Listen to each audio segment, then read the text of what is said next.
Hey, Cody. That's inside.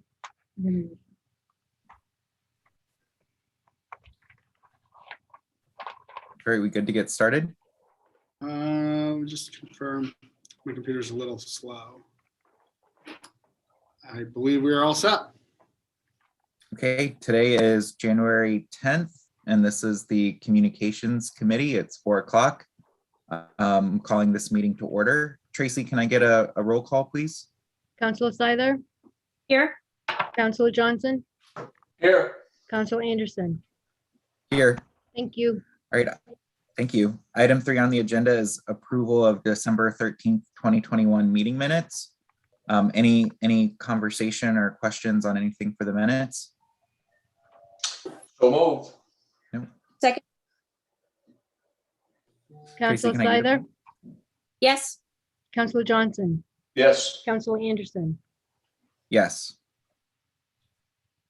Okay, moving on to the next item on the agenda. So we have two items on the agenda, item 4 and item 5, that I think kind of work together. And so I want to kind of approach this next part of the meeting more as a conversation, especially since we got the survey results back from the community survey and had the chance to have the workshop last week.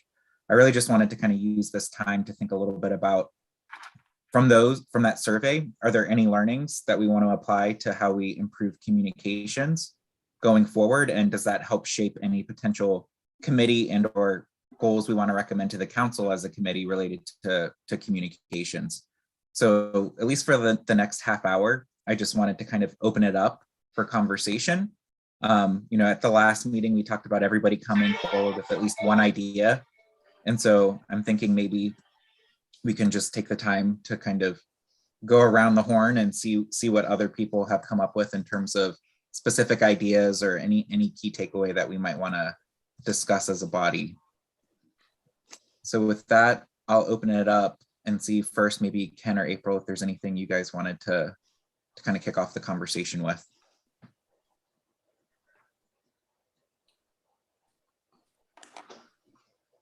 I'll start. Okay, thank you, Ken. I think, hold on a second. I had something here and I've lost it. So is this the goal, Sean? I'm sorry, I got distracted. So I think this is, at the last meeting, we talked about potentially everybody coming forward with one item that could help to improve communications, an idea that we could discuss as a group, which again, I think kind of will lend its way or lead its way potentially into conversation around goals. So, my thought was kind of hearing from everybody what's something that they think we might want to consider, especially now that we have the survey results in hand and had those to kind of look at and better think about what does that mean in terms of communication going forward. So, Right, well, I threw down a couple specific bullets as a result of your email, and nothing fancy dancy here, but I would suggest for the coming year that we work with Allison to improve the cable network. Because again, I think yesterday I clicked it on at about 2:30 and I was watching the farm stand thing from August. Yeah, it can be a little Probably the misleading. 20th time. But, we should have some discussion about getting some council content in on the channel. The topic could be dynamic, could be results. We could actually have a topic in how to use the survey on the website, because it's really not intuitive or real intuitive, but maybe we could do a demo or something, things like that. I had more council contribution to the articles, meaning a broader depth of council folks that will step up to the plate. I'm not sure how we can do that. We could probably discuss that at our goal setting. Somewhere along the line, I'd like to think if we could start planning for in-person engagement. I know, until something breaks with COVID, that can't happen. I am not a hard supporter of Zoom engagement. It just, to me, it just doesn't work. And it definitely limits your audience to the folks that are comfortable with it. And then one other bullet I had was, which again aligns with our survey, is to, I know Allison, not to put you on the spot, but you were coming up with a traffic communication plan, because we've got a lot going on with traffic over the next few years, that maybe we could somehow think about aligning some of our articles around that once that plan is done. So those were my initial thoughts, John. Great. Any reaction to any of Ken's items? I think overall the goal is for the committee should be that we have all the results of this communication or this community survey. And so taking that as a framework for kind of breaking it down. So I know that's like, seems obvious, but just generally that's the goal, is that we use the community survey and we come back to that it's not just like we're talking about it now and forget about it. It can be a helpful tool in kind of outlining for us the next steps. And like you all saw, the issues that stood out had to do with growth and affordability. So right there, that tells us that those are what people would probably want to hear about more. Also, it was nice for me to see, or helpful for me to see, that the ways that people receive their information, and the leader was, I mean, I knew the leader was a way that people did, but to see that that was the top was kind of reaffirmed for me that that's why the council corner is important. That's why the in the next column is important. So really taking advantage of that as a way to get the message that you want to get across to people.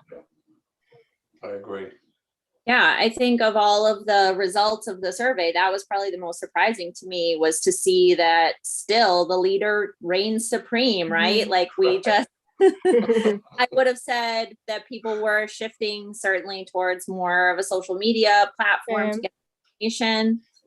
And so then it becomes for me, like, how do we engage people who use social media to drive them to look at town stuff? Because we know that there are people who spend a ton of time on social media. So what is it about the town topics that they're not using social media to access town information? Because, I just feel like those same user groups that we were trying to target for the school stuff, like they were not reading the leader. They were using the social media page. So like, how do we bridge that gap in the user group that uses it for school information, and then get them to also be engaged with town information on the social media?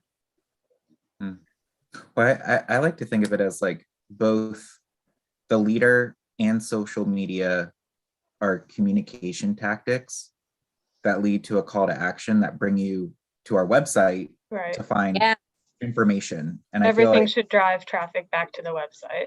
Yeah. And I think that maybe there's an opportunity to better like link the two a little bit more, of like when we're posting, like I don't think we do this, or maybe we do. I've seen you do it more and more recently, Allison. I don't know if it's a consistent thing where you've been posting on social media some of the counselor corners that again I think lead to the website. So I think just like and thinking of that also, integrated communications plan. And also, I haven't even been putting the council corners on the website, but it could be good to have an archive of the council corners, or broken out by topic too.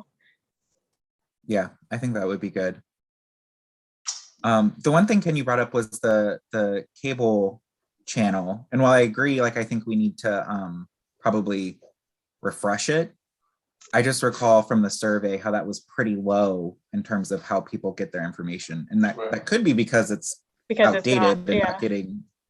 Yeah, or I mean, I just feel like, me personally, I feel like cable television, well, I think there's clearly usage of it. I don't know if people are using that often to get information, or if it's reliable, right? Because you have to sit there and wait.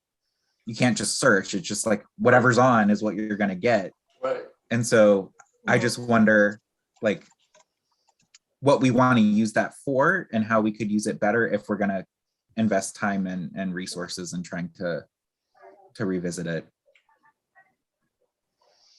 Well, I think it's like anything, John, though, I personally think a lot of people don't find it to be a valid source of information because of the current content. Again, I was on yesterday, I still see Betsy Gleistein's name and address on the console. So it's outdated.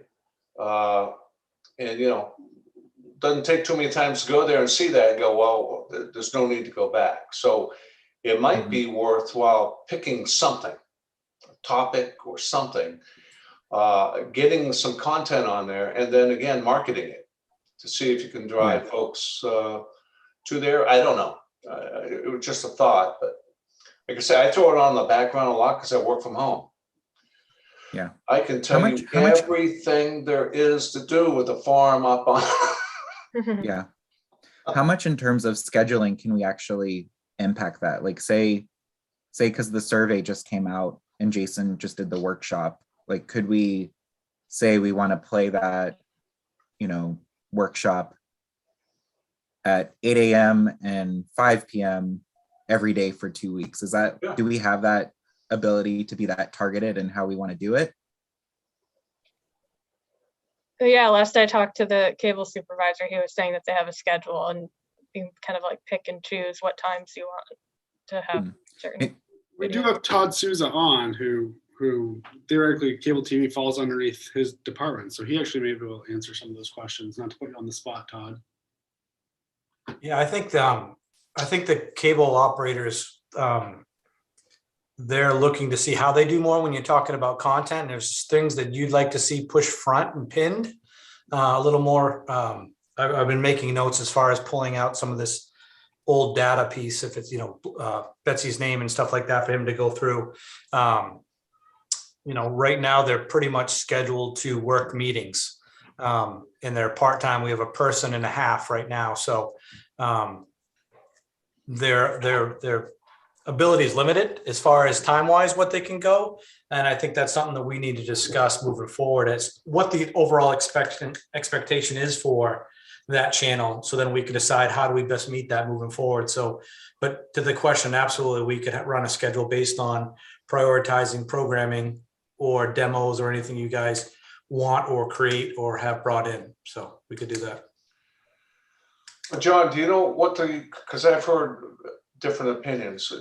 Anybody know I have not gone back to look. Was the quality of the video for the workshop, it was pretty bad. Probably, yeah, that's my guess. Yeah. I had them clip it to just the segment of that presentation, 56 minutes. And he did say that he wished the audio quality was better, but there were some AV difficulties that night. So it was just connected to that one night. Because, maybe just to start something, just to POC something. A lot of times in our leader articles or the Council Corner on the webpage, we say, and watch a workshop. Maybe we could start off by focusing just on some workshops and see if we get any kind of improvement or whatever, of important workshops, and have it, like you said, have it play. And we could say that, turn to channel 3 or 1302 or whatever it is now. I still go to channel 3 and I find it. But, It's back on 3. That's only within the last 4 months with the new laws that just passed. It's in both places now, 3 and 13. Oh, okay. So we didn't move it. It's in both. Okay. Yeah. Good. But maybe we could proof that or something. Maybe not with this. It's unfortunate because I think a lot of people would be interested to hear about the survey and see it. Especially when you see the people that do it rave about the numbers. They've never seen numbers like they saw coming out of Scarborough, which says a lot about our town. Got a lot of happy people and got a couple areas of interest to focus on. But maybe we could do that. That's a thought. Maybe to your point, Ken, with the growth angle, having the workshop we did in December with the Downs, having that be highlighted, and then even the one that's happening this week. Well, again, because we they could parallel probably with use each that other. one. Right. Yeah. Like that might be something to like proactively think about. Like the same thing, Allison, you said of like if it's transportation or traffic growth, affordability, and affordable housing that are like the themes that came out of the survey. Those should be kind of the way we think The about, main points, yeah. yeah, the things Yep. we want to communicate and prioritize across various channels. Yep. So would it be good, like, would it be appropriate to have the cable operators or something in a follow-up meeting just to better understand how that works, the process, how it's being managed today, so we can figure out how we want to influence that? Again, we can take baby steps and just try and do something simple, or what are your guys' thoughts?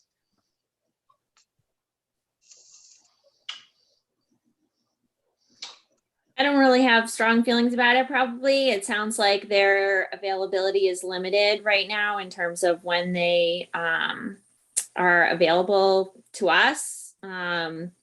And so I don't know that they necessarily need to attend one of our communications meetings. If as long as it's fine with staff, if we kind of say, okay, we would like to have our Wednesday workshop broadcast at this time, and this time. Right. And start there. That seems simple enough to me that it doesn't necessarily involve getting the broadcasters in. But that being said, like, I am interested in what they do because I literally have no. Yeah, I have no idea. You're not alone there. So could we do that, John? I mean, I think your point, because, you know, what's really upfront and it's going to get pretty intense for right now is the interactions with the towns. Mm-hmm. And of course, that dovetails nicely into 76% of unhappy people in the town about growth. So maybe we could start with that workshop and continue that theme until there's a resolution or a decision on the downs. Just a thought. Yeah, I like the idea of it, like, you know, building over time, because I'm assuming there's going to be multiple meetings, right? So like, Right.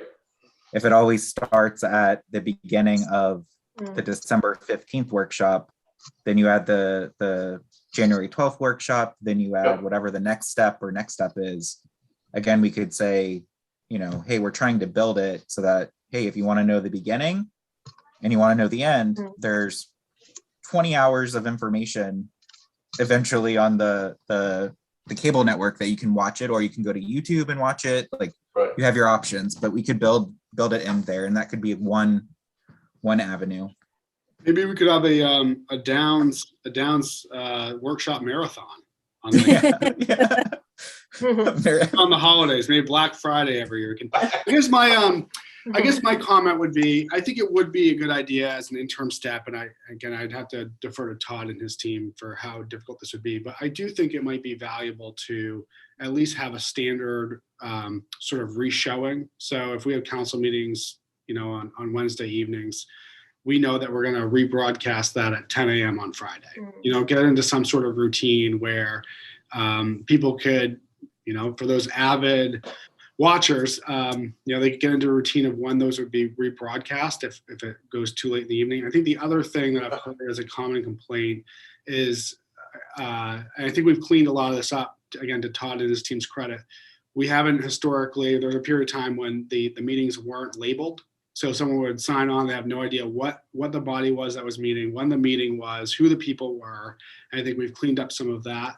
I also think we need to stop rebroadcasting meetings that were 3 or 4 years old. You know, and I've heard some of that. I'm watching a planning board from 2019. I don't know why that's on. I don't know why it's relevant. It's just on a cycle. So better understanding that and getting a plan in place as an interim step. I think, Ken, I've heard from you in the past that you think it would be helpful to again, develop some more, you know, again, some more original content, if you will, beyond just meetings. I think there's certainly an opportunity there. Maybe you haven't said that, but I think there is an opportunity there. And I think that we've actually employed someone who has some production experience that can maybe develop some community television broadcasting and programs.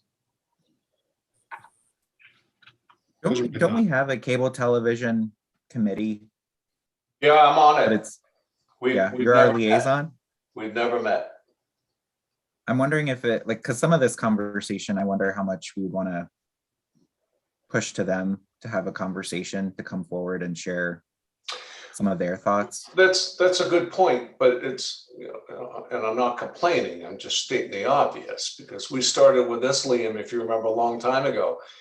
I'm on committees, I have no way of contacting anybody else on the committee, okay? So I just at a loss.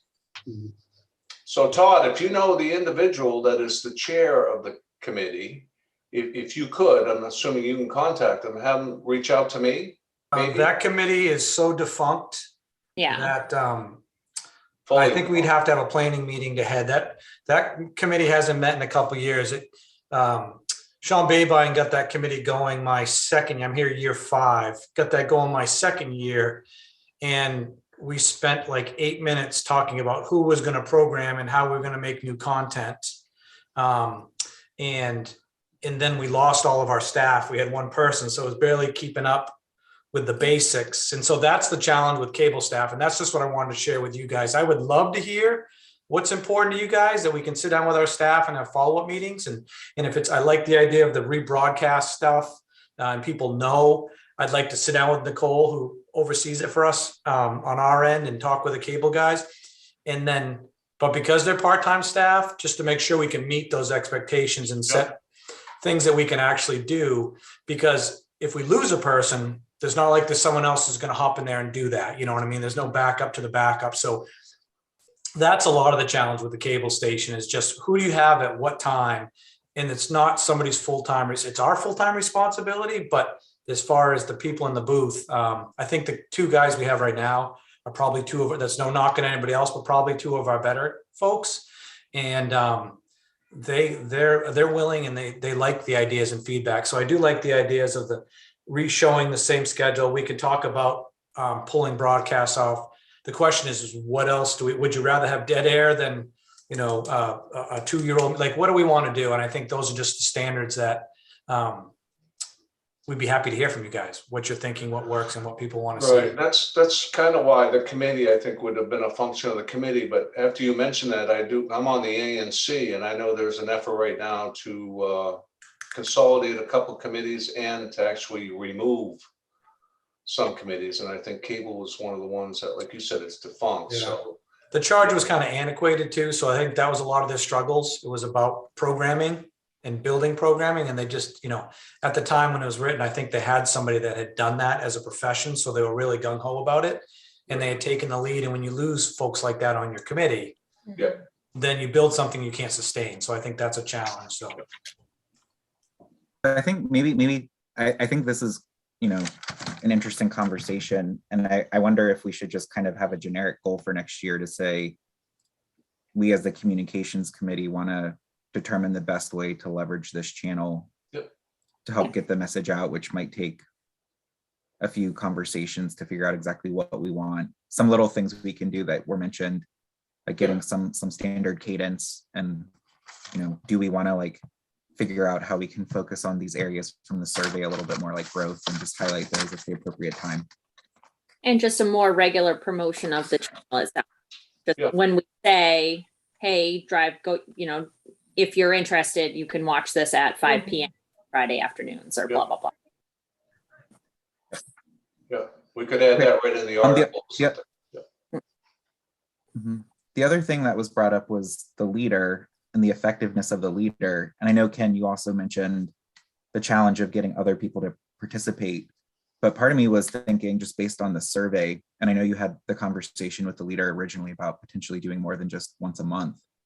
I'm just wondering if we should be pushing to try and do 2 leader articles a month, if that's still on the table from them, to be able to do something bi-weekly instead of just monthly. Well, the initial discussions with the editor, they were open to any time frame, because I initially thought we could do it weekly, but now I see the challenge just to get it done monthly. So thank goodness we didn't buy into that. But I don't think there would be objection, as long as it comes, because, and again, I know this is not formalized, not in writing, it's just conversations I had with the editor, and to get that space as a public service and not be charged for it trying to walk some kind of a delicate line, because I have had counselors in the past come to me saying, I'm just going to send an article to the leader. And said, no, that's the agreement was it always comes from the communication committee, no editing or something. But I mean, we could throw one over the wall in the middle of the week, see what happens, because there are times when the leader's a little thin, and I'm sure given enough time that Thursday before the Friday, it might make it. Unless Yeah, you want I'm to just engage thinking a 'cause we more are- formalized conversation with the editor, so. Well, I think maybe we can, do we need to reach out to them? I don't know, Allison, if you're the one that has that primary relationship, to just kind of gauge and say, hey, we think we may want to try a little bit more frequency. And I is that keep in touch with open her for us? in the no column, but Ken, you've been the point of contact, right, for the communications committee so far? Yeah, and I don't like being the only one. I can do that, John, and copy the committee and see what the feeling is without committing to any regularity. There just may be some topics that might be deserving of more than a single month entry, and how receptive she is to that. Yeah, I think that would be good if you can Okay. reach out and just confirm. Yep, I'll do that. And then you mentioned too, because again, this was something that I had in my list of trying to do these in-person activities. And I'm just wondering, do we want to just like put that on paper again as a goal for this year, that we're going to try and do once a quarter an in-person or hybrid, whatever makes the most sense at that time, activity with the community. And I think tailoring it around the topics from the survey, again, those 4 key areas, might be the best way to just shape those in advance. And timing wise, it feels like we have good alignment with some things. Like we're talking a lot about growth right now. So it feels like Q1 might be good to have our push, maybe March timeframe, after all this COVID stuff hopefully subsides a little bit, to maybe have something for growth. Q2, because it's with budget, makes sense to talk about the affordability element. And then we have some flexibility, I think, with traffic and affordable housing, that we could do those in Q3 and Q4. But I think just trying to like push and maybe plan for something like that for now, just so that we can figure out, like we can work through the details, but just say, once a quarter, we will do these listen and learn sessions with the public. And again, I was even hoping, given the topics, there might be some counselors who want to kind of sponsor and lead those with this community, or with this committee, maybe helping shape, what those look like, how we go about it, but like really owning and leading the conversation, or being the ones to attend. So like Jean Marie is the queen of workforce housing. If we have a conversation on affordable housing, she, and I think Don has also expressed interest in that area, may want to be the two that kind of lead that session, or however we want to go forward. So I think there's the opportunity there as well to kind of pull in the other counselors to take some ownership in some of these key areas. No, I agree with that. I remember before I joined the council, and I can't remember what we called them, but they were engagements. They used the library. There was always 2 counselors down there, and I think they were doing them every week. What they found was that if it was a specific topic, folks would come to have the discussion. If it was just a general topic, then it got thinner over time. Because I think people like to come for a single topic. And I'll tell you, I've had 2 of my annual meetings with my association at the public safety building. Perfect for engagement meetings. It will seat 100 people. It's got drop-down televisions. It's got restrooms right there. It's good. So we've got more than just the library. That and the new Agler Hall at some time. So I agree with you about putting these in quarters. I just don't know if the first quarter of this year is going to be realistic. Maybe we ought to I think we can be flexible. Yeah. I think it's great. I think we're all in agreement that doing some kind of in-person engagement is important for this year.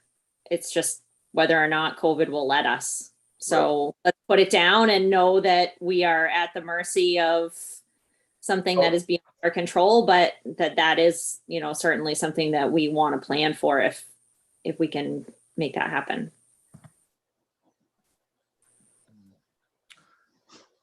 Another item I had just as an idea, as like another channel, was maybe doing a direct mailer potentially once a quarter from the council, perhaps. Because again, I think for some of our community, you know, they really aren't looking online, or they won't go online. So how do we make sure we get to them if they're not looking at the leader? And so again, I don't know what budget we would have to support something like that, but it just seems like sometimes a direct mailer is the simplest way to get the information out there. So I don't know if that's something that's been explored in the past, or Allison, if you have specific thoughts on any sort of like quarterly direct mailer that could come from the council that just kind of highlights everything that we've been working on the past quarter or something, just so that there's general awareness of what's been going on.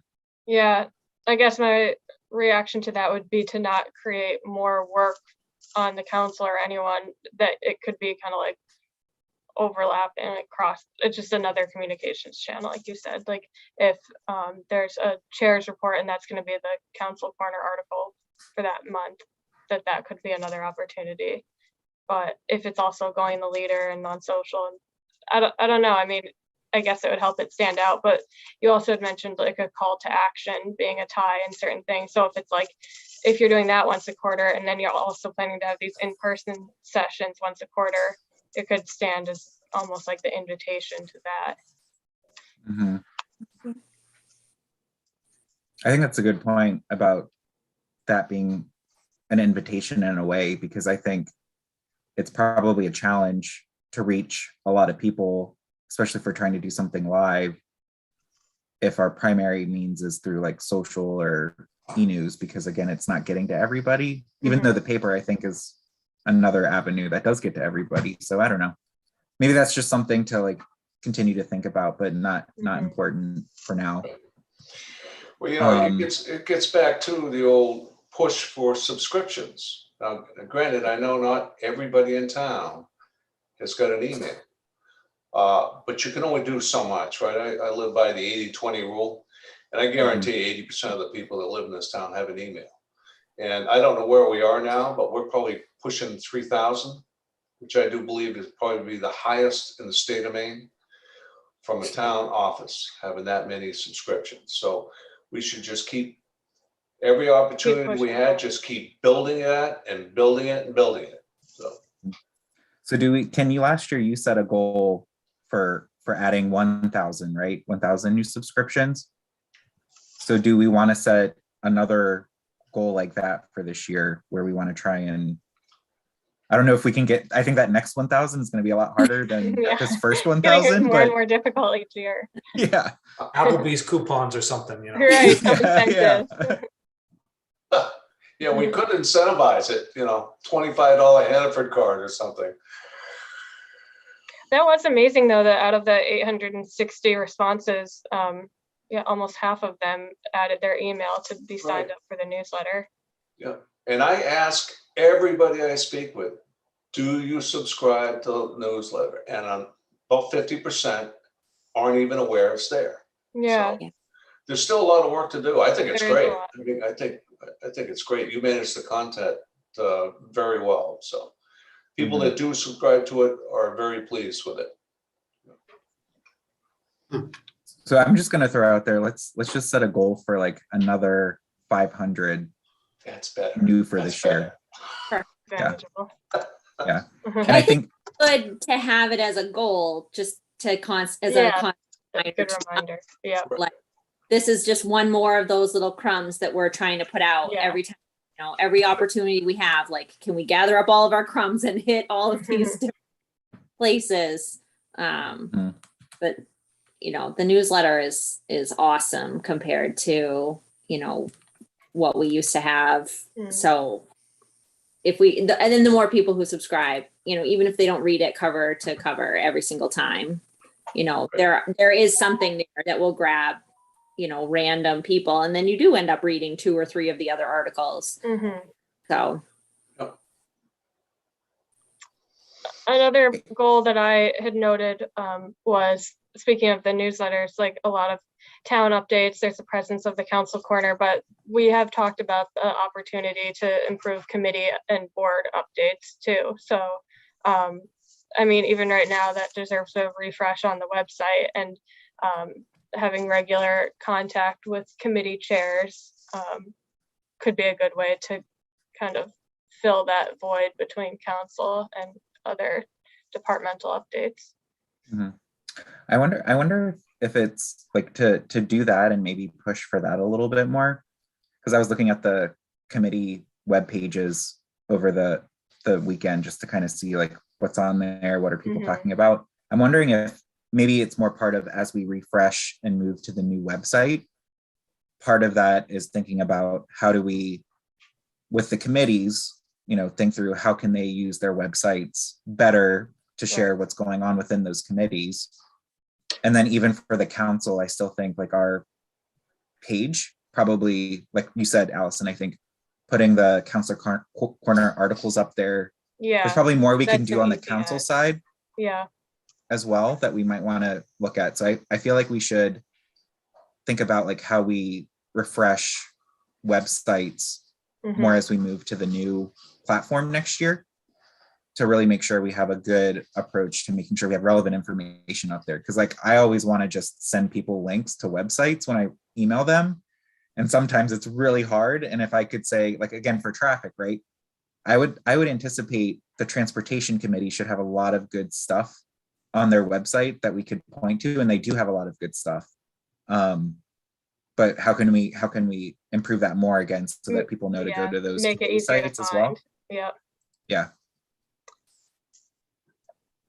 Kind of going off of that, it wasn't quite a goal for the committee, but just an opportunity for improvement with communications. I think there's more that we could do to kind of show and feature all of you as counselors. I mean, like you said, that web page, it has like a little grainy picture of all of you, and then your term and your contact information. But I go on other city websites, and you'll get like a full bio of each person, and then links to the committees that they are liaisons for, like, and just being able to showcase you all more and the role that you play on council, why you're on there, what specific issues you're passionate about. I think that would go a long way in personalizing each of you to the public. Yeah. And I think what's really cool about the way John kind of structured the committees, he did it kind of like in a thematic approach where like April is everything related to sustainability to an extent. I'm kind of everything for infrastructure and capital in a way, and I forget what everybody else is, but like that also kind of helps for people to start to associate, hey, if I have an issue with conservation, maybe I should reach out to April Scyther first because she's most connected and what's going on with those particular committees and what's happening there. So I like that idea. Me too. Okay, I think that's a lot. Yeah.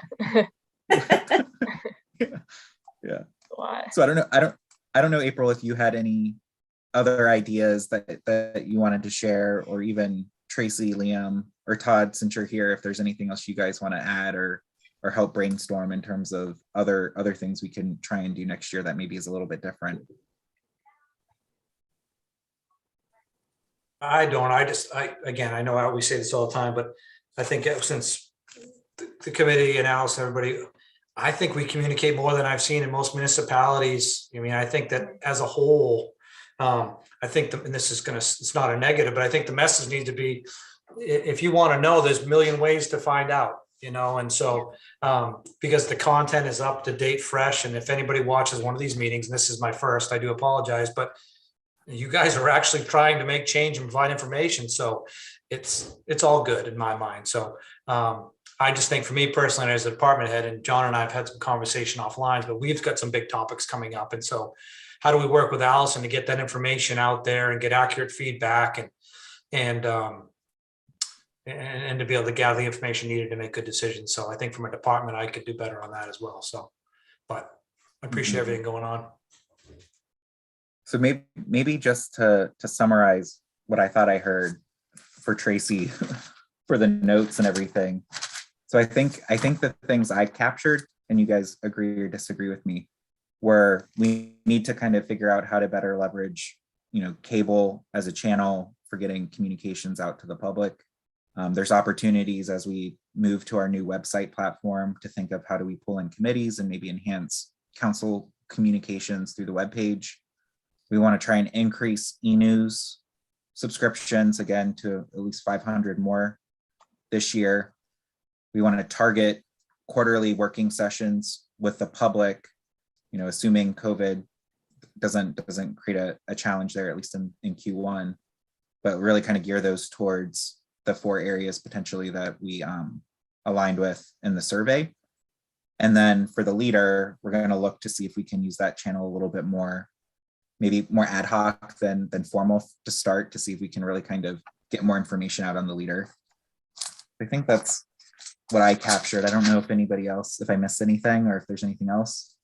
The only thing I'd say, John, is I just think generally, this is maybe just a technicality, but I would like to see us change the charge of this committee away from just communications and expand it to communications and community engagement. Just being tasked with that whole objective of, it's not about, and again, I know this is a conversation we've had at this committee a number of times now, and I think we heard it last meeting from our guests, but I don't hear a lot of concerns about the communication outwardly.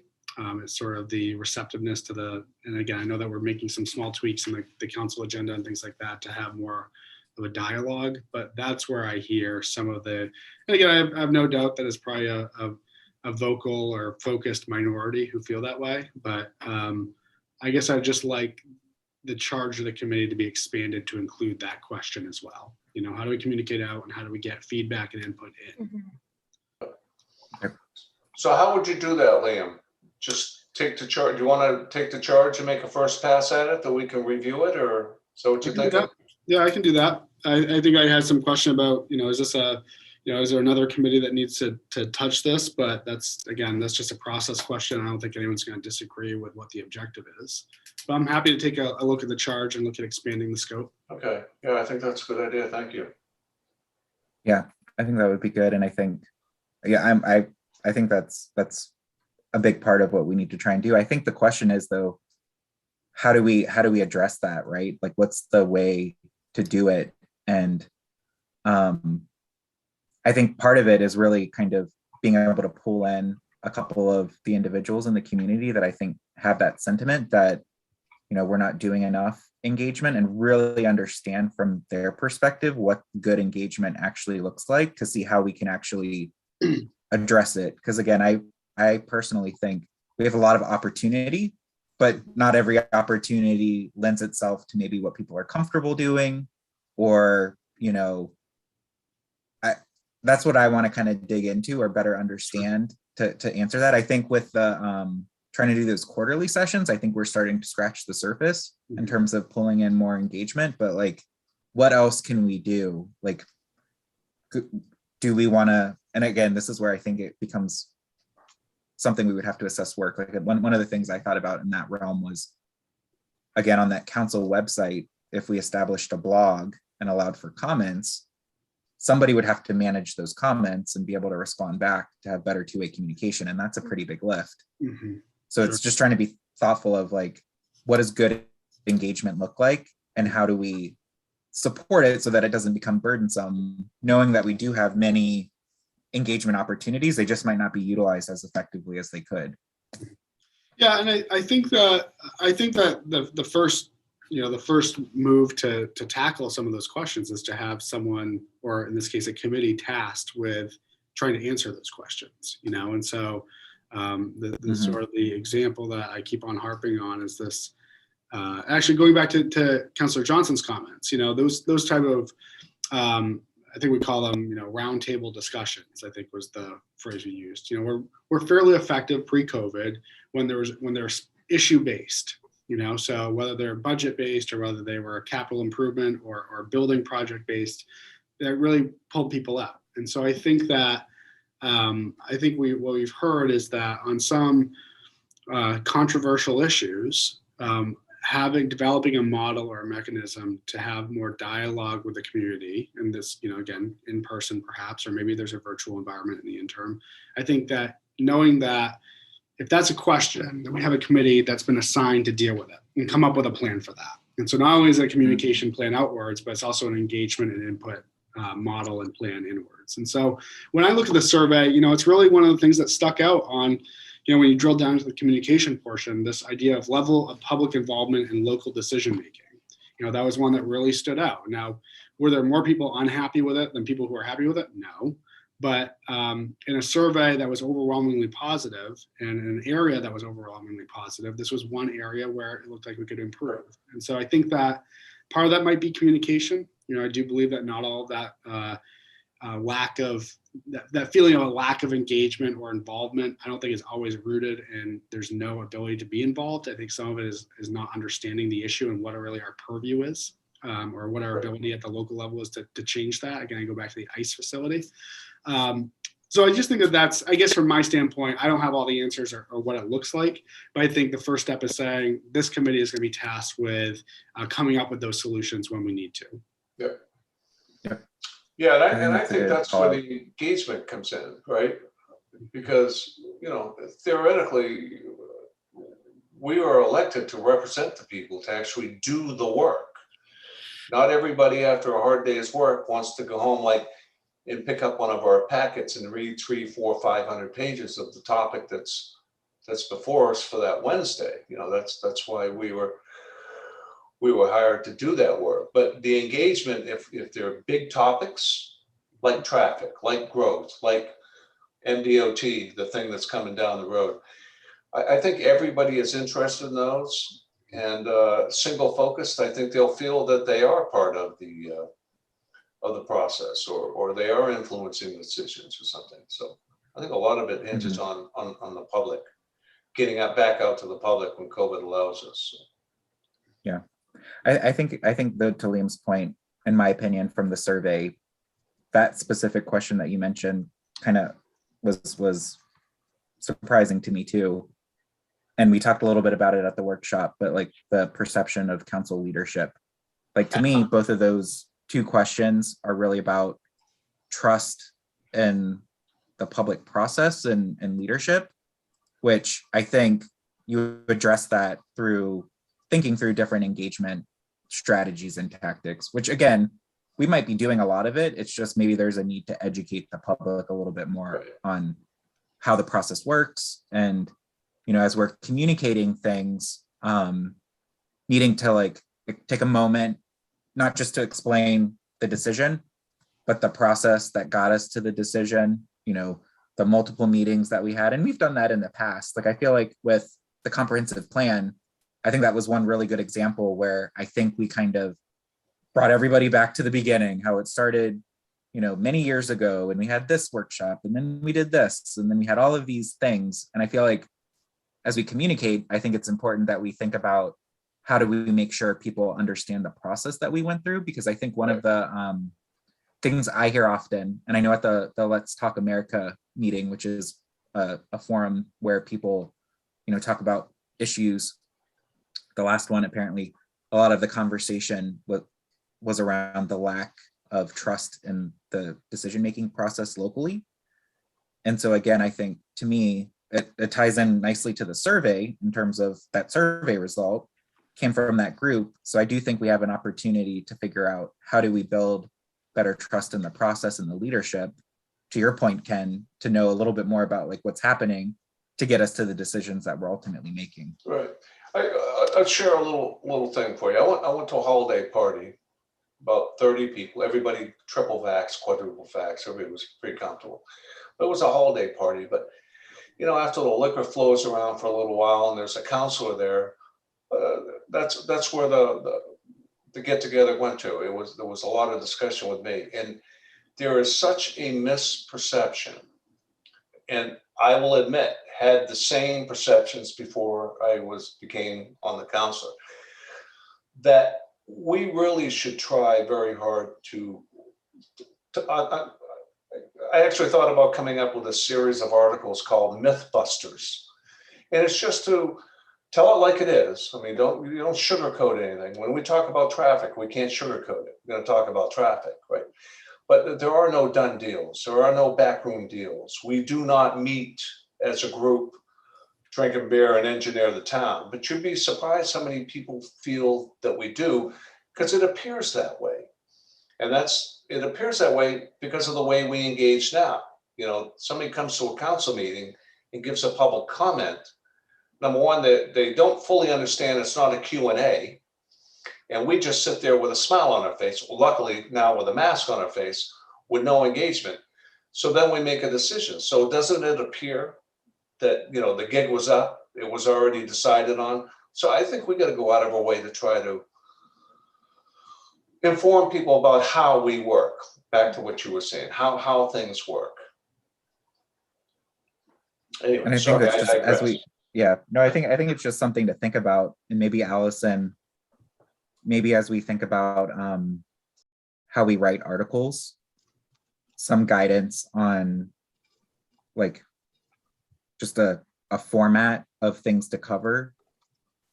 To Ken, to your point of like maybe the first, like part one of the article, like as a counselor, always remember to talk about the process and how we got here. Part two, talk about what here is, and part three, what are next steps. That just kind of like help a little bit to communicate a little bit more what you just said, because I think that's important. But I do think like what Liam said as well, that kind of started this conversation, like there's probably a lot more we can do or should be thinking about. I just think we need to like take a moment, think about it. But personally for me, I'd like to hear more from the people who have that perception and get feedback from them directly of like, well, what would they expect? What do they want to see? Because again, some of the times when I come into contact with those types of perceptions, you know, it really is an education opportunity with that individual to let them know things that they just don't know. And so, you know, I didn't know it before I was a counselor.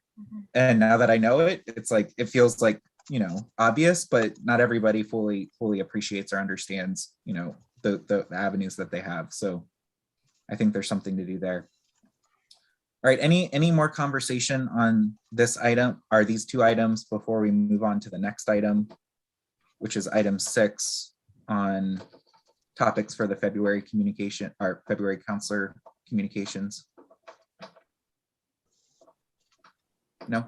Okay, so for February, again, I have an item on myself to reach out to John to just ask if he wants to author the first February Counselor Corner to talk about goals, because I'm assuming we'll have our goal setting workshop. There'll be something for him to communicate. And then I think as we go forward, I really do think we should take those 4 items that we keep referencing from the survey, that maybe we continue to think about how do we shape future council corners, e-news around those topic areas as they're relevant. So I don't know if we need to do the rest of February right now. I think keeping it at the goals for now is probably a good start, and we can kind of see where the goal setting workshop comes out to better frame up what else we would want to communicate in February. I was Okay. looking back. Oh, sorry. Oh, go ahead.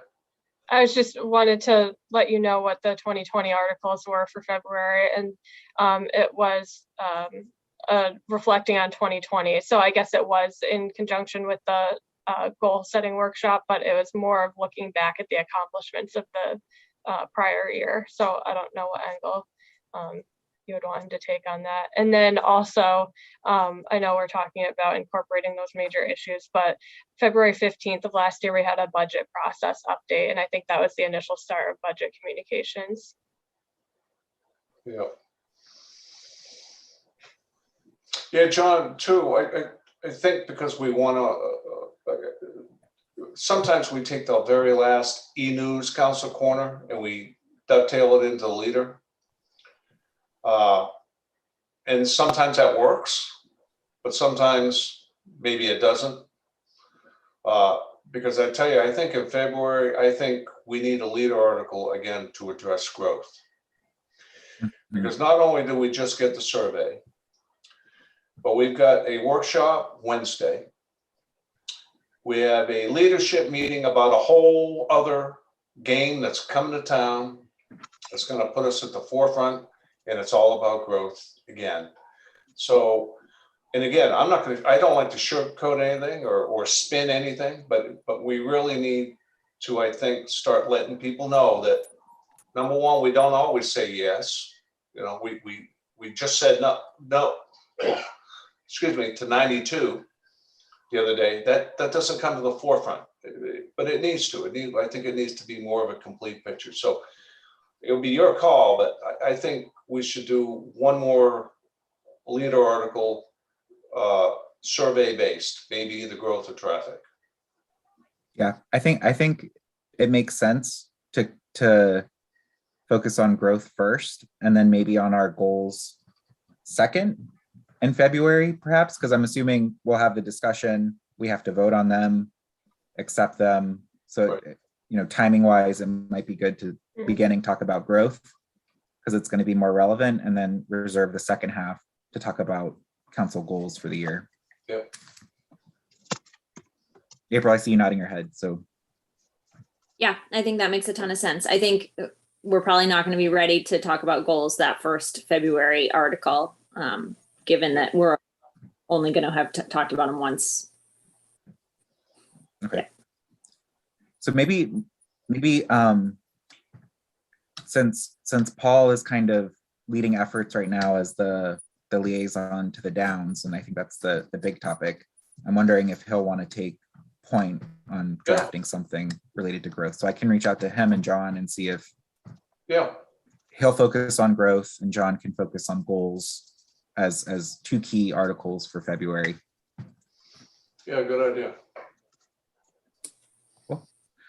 All right, moving on to item 7, which is discussion on community services master plan. So I think this is Liam and Todd. So passing it off to you guys if you want to set the stage. Yeah, sure. So we wanted to bring this subject forward because, again, this committee really spearheaded the community-wide survey. And as Tom mentioned in his manager's report, I think the last few meetings, we have decided on a consultant to do the master plan for community services. And in that plan, in that proposal, it did include a statistically valid community-wide survey. And I know that Tom is always focused and always asking the important questions about where we can, bring things in line with budget or reduce expenditures. And so I think there was a question about whether this would be a redundant effort. And I don't think in our conversations with the consultant, I don't believe it would be a redundant effort based on the questions that were posed by the community survey. I think that I think it's absolutely a necessary component of it. However, the reality is we're in excess of our budget to go with this vendor, and so we're looking to bring the scope of work down and get it closer to. We'll have to find the money somewhere. But I think the question at this point is we do think it's important to have a statistically valid survey. I think that mechanism offers a lot more credibility in the discussions about how we plan moving forward. And so I think that is an important component. We do have an option to reduce the expenditure by some degree. I think that the back of the napkin math was $3,000 to $4,000 if we went with just an online based survey. So people would receive a link in the mail. They'd log on, go online to complete the survey, as opposed to receiving paper copies of the survey the way we did with the community-wide survey. I think our concern with this is there going to be a slant in demographics? Will our older population respond on the same level to an online-only survey as they would with a paper survey? We did ask ETC, who completed our community-wide survey, how many of the surveys were completed on paper form versus online, and it was almost a 2 to 1 ratio rather of paper to online. And so that would indicate to me that the community does respond better to a paper survey, but we wanted to bring it to this committee for some discussion. Is there anything you want to add to that, Todd? No, I think you summed that up pretty well, Liam. And again, the senior population, that demographic is one I think we're most worried about. But just a major difference for a point of reference with this survey is once this company gets going, they have a list of already of over 25 to 30 stakeholder groups. They will personally meet with all the stakeholder groups in town, and then that's how they build their survey. So this is not a survey that they're just pulling off the shelf. They'll meet with the groups and try to target the areas and try to then get the answers to the questions through this survey, whether that's facility, whether that's program based, whether that's frequency or schedules. And so that's their goal, is to build this survey once we have they have completed the stakeholder meetings. That's part of their process. So just wanted to pull that into the conversation. So I think the ask here is just some feedback from with what information we do have and what our thoughts are, what the thoughts of the committee are. Ken? Question. So it's a community-wide survey, but what's the topic? Is it parks and recs, or is it everything? Just parks and recs? No, it's just focused on community service. So this would be, Okay. and again, Todd, fill this in, but my understanding would be this would be querying the community as to how they feel about our current facilities, parks, fields, gymnasiums, programs, childcare, everything sort of under the community services realm, how people feel about that. So it's a deeper dive, far deeper dive than what we got in the community survey. Yeah. April, any initial reactions or thoughts? I hate to make my decision or offer my opinion based on knowing that we need to reduce the budget. Because if you're asking me without that factor, I absolutely think that there's value in conducting a deeper dive for just community services, 100%. I mean, so many of our members of our community do access those programs. And so to be able to get a more insight into what they're looking for and to really use that to drive the program, in the coming years, I think that that's invaluable. That's literally exactly what we wanted as a council, kind of at that broad level. And so, I absolutely think that that's probably pretty critical to the planning process for the community services program. I don't know what the budgetary constraints are in terms of how much you guys need to reduce and how much the survey is going to cost. Yeah, the survey portion is about 14. It was originally earmarked to be about $14,000, so a $70,000 proposal. So it's I think that, I guess, to narrow the question.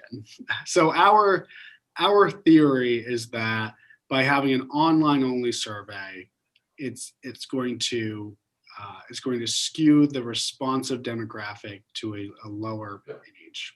And I think we're asking for some anecdotal feedback as to whether you strongly agree with that assumption or presumption, or are our concerns, in your opinion, not valid? I think that's the kind of discussion Do we know, relative to our community survey, just out of curiosity, like how long this new survey will be? Because I think this is just my personal opinion. For me, I would have preferred the paper survey over the online because it was long and I could come at it, leave it there. Yeah. Whereas I feel like for the online version, because it was so long, I could see people getting tired sitting there. So if this survey isn't as long, I would wonder, is it more conducive to an online format? Where I agree with you, there's still issues probably with reaching certain folks, but could we overcome that by potentially just saying, hey, if you want a paper survey, we'll mail you one from town hall and you bring it back in, or whatever works for them. Give them the option so that they can at least, do a paper version if they really strongly feel like that's what they need to participate. Okay. To answer your first question, this survey calls for a 4-page survey. Our community-wide one was 7. So it's about 60% the length. I guess my question back to the vendor, and we've kind of had them But we kind of had them in a holding pattern because we wanted to see what the community survey yielded and try to get some feedback on the process to help inform what decisions we make in terms of the application of the new survey. I think probably the best of both worlds would be to have it default to an online survey, but have the vendor allow for the option for one to be mailed to the recipient. I'm not sure if they can. I mean, that will obviously delay the timing, perhaps, but I think that would probably be the ideal scenario. You know, you go online, you complete it. If you really you're not comfortable, you can contact the vendor and they will mail you one to complete. I think that's maybe something we can explore, Todd, with Green Play and their sub-consultant on the survey portion. So is the survey part of the package? I mean, it's just part of the package. You didn't ask on it, right? It's part of the package, but they do have an itemized proposal, so we know how much the survey component itself will cost. Okay. And there's no markup on that. They have assured us that they're not because it's a sub-consultant, they're just passing that through. Okay. And could I ask who, like Todd said, because our survey was not off the shelf, but who are the stakeholders? You said that they want to reach out and engage with the stakeholders, and Yeah. Let me see if they have in there. Have you in their proposal? I don't know if it was in their vendor piece. It's all. Let's see what this was.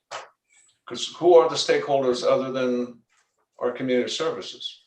Yeah, no, I mean, I don't have the list right in front of me. It was part of their presentation, and I can find it. We can add anybody to the list we want, but it was a high school, it was school groups, it was athletic groups, it was land trusts, it was anybody that uses beaches and trails. It was like reaching out to neighborhood associations if they're connected. It was really trying to gather, like I said, there was 40. Yep. I thought I had the list. But again, it was just the framework. And literally, they just went to all the groups. When they went to our website, they went to the town site, they pulled everybody that has any sort of association to community service or kind of quote parks and recs and beaches. We will get an opportunity to finalize that list and add and delete anybody to it. But again, their goal is to meet with all those folks, those groups or leaderships of those groups.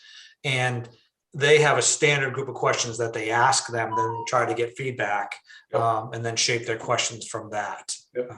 So I think it's an important part of the process. I think we can all delineate what we'd like to see, but getting out to those stakeholder groups in live time is important. And then making sure that we have a good cross-section of demographics, to me, is the most important, because some of these groups are larger than others, and the last thing you want to do is have I'm not going to pick them, but Little League mobilize and take over that. We should have 20 cloverleaf fields in town, and as far as right. Well, and that's one of the downfalls of the online survey. If it's not solicited directly via the mail, statistically valid, and you just open it up, because that's what we did with our last survey, community survey. It was posted on the website, and we just asked people to come. And granted, we only got 300 people, but it was nowhere near sorry, I had my tooth in, statistically valid. So. Yeah, Liam, to answer your original question, I think that having an online only survey would definitely skew the demographics for sure. Well, and again, I think that our biggest concern, and I think that's why we, in our conversations with Tom, we certainly agreed that we need to have a statistically valid survey. I think it can still be online only and still statistically valid. I think there's a unique login that each one will get. But I think that not having the best representation of the community to save, $2,000 or $3,000, I think, because this is a master plan. I mean, it's intended to inform some decisions moving forward and the plan in place. And so I think that's our big concern, is that we're kind of penny wise on this issue. And so why don't we, again, I'm not looking to shut down the discussion, but why don't Todd and I circle back, see if we can set up a meeting with the vendor, the specific survey vendor, and get a better understanding.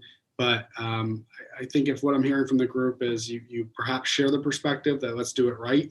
If we can assuage some of those concerns around having a skewed responsive sample, then we'll look to save as much money as we can without jeopardizing the effect of it. Yeah.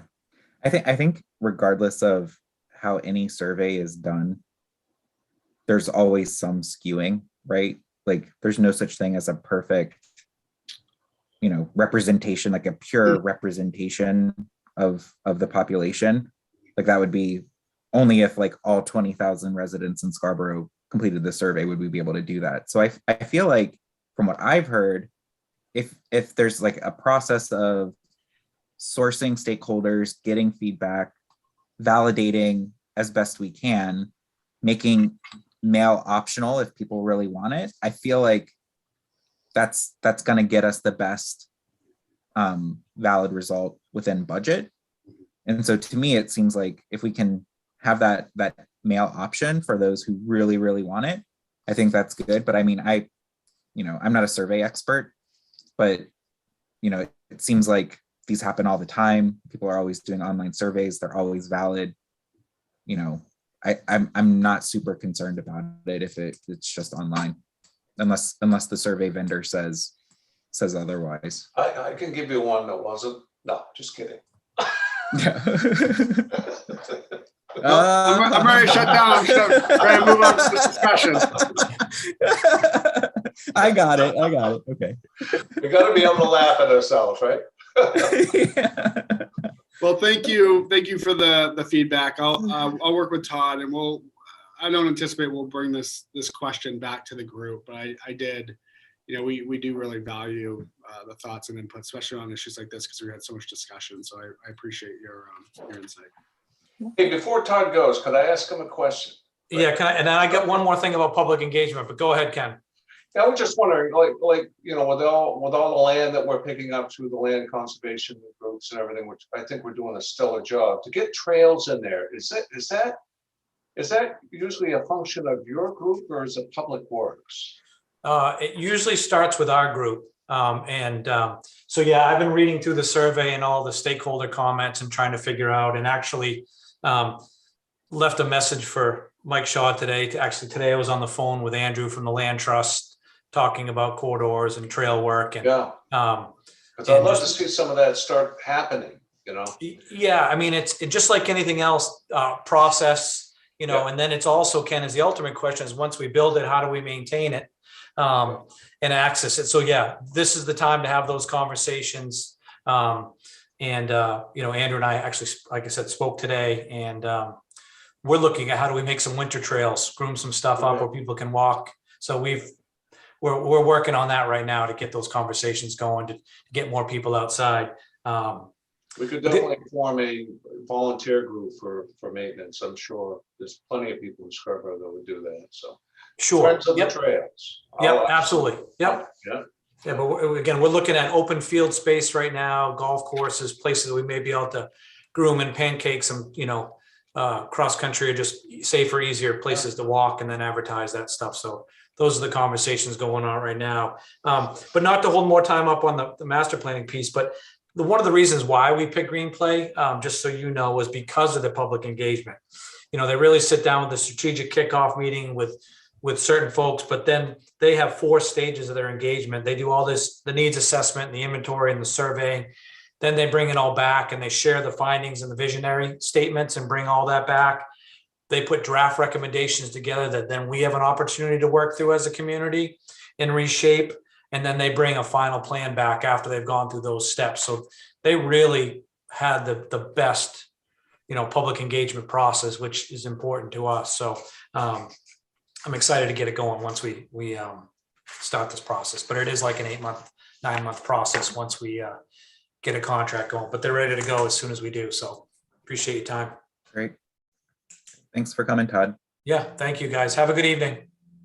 All right. You too. Yep. All right. The next item on the agenda is item 8, public comment. And I don't see anybody attending online. All right. So moving forward to item 9, future agenda items. Any specific items come top of mind, Ken or April? William, anyone? Allison, going once? Not guess at this moment, but we can definitely ponder it between now and next month. Liam, you had something? Yeah, just quickly, to Allison's earlier comment about what we did this time last year, I think that I think the communications plan around budgeting worked really well last year. Yeah. I don't think we need to recreate the wheel, but I certainly would like Allison to work with this committee and the finance committee and April and John, you're both on the finance committee, correct? All right, so there's some good overlap there, which is really helpful. So I think we'd like to maybe dust off our communication plan from last year and see if we can adopt it or update it with dates for this year and see what we think about it. Yeah, that sounds good. Yeah, I can't recall if Paul has sent out an agenda yet for the finance committee, so this might be something we could just dust off at the next finance committee if he doesn't have other things on there yet. I think the 18th will include a discussion about budget calendar. Okay. At least I know we're working. I know Tom and Colette and Ruth are working on an internal budget timeline. So I think it will come for discussion next week. Okay. Great. All right. Item 10 is adjournment. So moved. Todd had his hand up. Oh, sorry, Todd. I didn't mean to get back on it. I just got an email from Peter, our cable supervisor, and he's been following along and taking notes. So he's open for any Okay. comment or suggestions. He's an all-star. So Right. Yeah. Great. I Awesome. want to share that. Thanks. All right. So item 10, adjournment. I thought I heard Ken, Yep. So moved. Second. April 2nd. All right. Thanks, everyone. Thank you. Thank you. Have a good night. Have a good night. Bye. Bye.